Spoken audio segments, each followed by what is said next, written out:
Hey guys, bad beat time. No, wait, free picks time. That's what it is.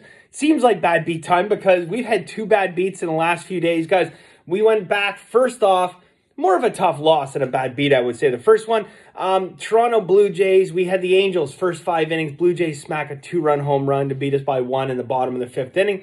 Philadelphia was like, you call that a bad beat? Hold my beer. Okay, Philly up 5-0. 96% chance to win. So we got about a 4% chance to lose at that point. And that happens, okay? You play enough games, large enough sample size, these kinds of things are going to happen. So we got a 4% chance to lose, and Miami ties it up 5-all. All right? So at 5-all, needless to say, it's disappointing, okay? Now, this was in the bottom of the 9th as well. Hit a solo shot to tie it up at 5-5. Crushing when you're 96% to win. But good news, we turn around and we hit a 2-run home run. It's now 7-5, and we're now back at 91% to win this game. So we're at 96, we lost that. Now we're at 91%, and guess what? We still lose the game. Okay, they ended up losing 8-7. So a heartbreaker. And, the thing that I take away from this, guys, because I constantly tell you guys about, bankroll management, yada, yada. You don't need to hear that. But I also talk about the fact that all these people running around out there saying they're hitting 60% winners and 65 and 70%, some of these guys talk like out straight out lying to your face about it, okay? How do they take into account for these kinds of things that happen all the time in sports betting? Okay? They can't. And that is why these numbers are just not realistic, okay? It's why Billy Walters, the greatest of all time, hit 57%. It's why no one has ever managed to hit 60% long-term. It's why certainly no one has ever managed to hit 65 or 70% long-term, because there's so many variables that go in. And even if you cap games perfectly, and I'm not saying I cap both these perfectly, I think we look back on and we say, yeah, they look like pretty good plays. This kind of stuff can happen, right? So no matter how perfect you are in your capping, a baseball game or a football game or a hockey game still has to be played, okay? And there's variables, there's bounces, there's bad calls, there's missed calls, there's drop balls, there's all kinds of things that can change the outcome. And what we are not trying to do, guys, is always have that crystal ball where we can say, yeah, this is exactly what's going to happen. Our goal as sports bettors is very simple. It's actually simpler than trying to find who's going to be the winner at the end. It's identifying value of who's going to win the majority of the time over the long term versus the line that you're getting, and practicing bankroll management. It is literally that simple, okay? And people get way too hung up and lost on that fact, okay? And that can cost you money. I've talked about this in masterclass, the dangers of putting on blinders and just literally picking who you think's going to win, okay? Because you think, oh yeah, I think this team's going to win.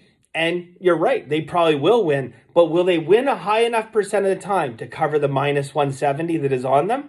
That's the question you have to ask yourself, because that takes away from the equation who you think's going to win and enters in the real thing that we're doing, which is value, okay?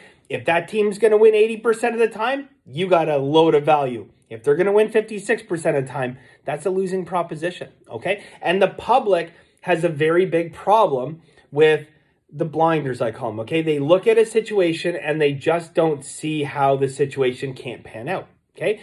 There's a reason why people bet 5, 6, 7, 8 team parlays and, they throw a bunch of favorites together and they're looking at it and they're like, well, they're going to win and they're going to win and they're going to win. And then all of a sudden, the Dodgers lose a 7-6 game and they say, how did the Dodgers, lose to Colorado? How did it happen? But it does. That's sports. But people can't do that, okay? And deep down in our psyche, we're programmed to be positive people. And I know everyone knows a real negative person that always goes around saying, oh, well, this is not going to happen. And why does this always happen to me? And, I'm the reason we're all losing. But like these types of people exist out there. But by nature, we're positive people, okay? So we look for these positive results. It's why people like betting favorites and they like betting over. They want these positive results. They want to cheer for the better team. They want to cheer for points, right? But at the end of the day, that can also be a positive reinforcement that, you're telling yourself, oh yeah, this is definitely going to happen and this team's going to win and this team's going to win. When in actuality, you're doing yourself a disservice, okay? So you almost have to block out that voice and understand that things can go wrong in sports from time to time. And let Philadelphia game be a good example of that. I mean, LA, we're not going to call LA a bad beat, more of a tough loss, but it is what it is. All right, guys. So for today, we got some bigger WNBA plays going today. Multiple one-unit WNBA plays. A lot of baseball today.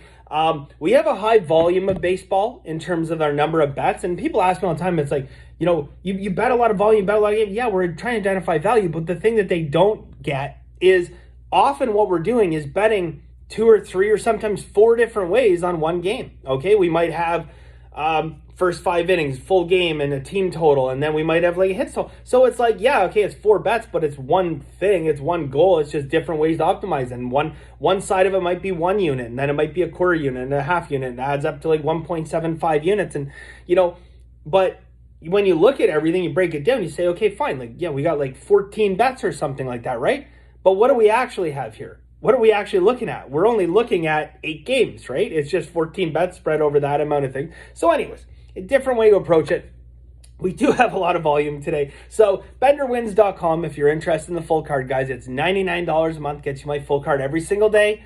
Plus, more importantly, in my opinion, all my masterclass educational videos and the Bender Wins Guide to Professional Sports Betting. I know that NFL season around the corner because I've seen the videos upticking and people watching the NFL systems videos, got multiple NFL systems videos, getting them ready, get the pen and paper out, refresh it, because these systems have been money year in and year out, guys. And I'm hoping, fingers crossed, that we can do anything close to what we did last year in NFL, and I would be a very happy man. Today's play, guys, we're going to go with Detroit. First 5 innings, plus half a run, minus 125. So I know it might come as a shock on the surface, and when you look at that line, you think, it looks pretty low and attractive for Tampa Bay, right? Well, when I break down the actual numbers in terms of my capping, where I think this is going to end up, I look at Detroit as actually potentially winning this first 5 innings about 46% of the time. So you would say, well, at 46% of the time, and, we're laying minus 125, then, how is that a good deal for us? Well, we get paid on the ties as well, okay? If a game finishes 1-1, 2-2, 3-3, 0-0, whatever, right? We're winning that as well because we have plus half a run. So what we really ultimately want to look at here is what are the chances we outright lose? And that number, guys, that I keep coming to is 38%, okay? 38% of the time we are losing at the end of 5 innings.